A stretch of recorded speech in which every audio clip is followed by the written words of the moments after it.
alcohol is preventing you from making real friends, and here's why. Okay, I'm not telling you to stop drinking completely. Okay, whatever your stance is on this doesn't matter. I'm just saying, how can you be sure that your friends are really your friends if you only see them when you're drinking? Okay, I used to run a men's circle. I used to attend another men's circle, and there was a guy who explained that once he got sober, he lost all of his friends. His friends stopped asking him to hang out because they would only hang out at the pub.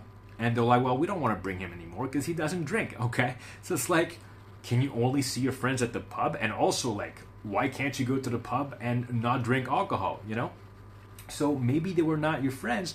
They were just your drinking buddies, okay? So that's one thing. And the other thing is, do you even like your friends? Because if you only see them when you're drinking, it's easy to like people, to love people even when you've had a couple of beers. Certainly when you're drunk, everyone is your friend, okay?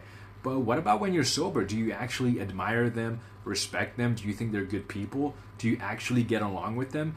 If you only socialize with them when you drink, then there's no way to really know. So even if you have no plans of becoming completely sober, I would encourage you to once in a while socialize with your friends without drinking to see what it feels like, and you can treat it as a sort of test.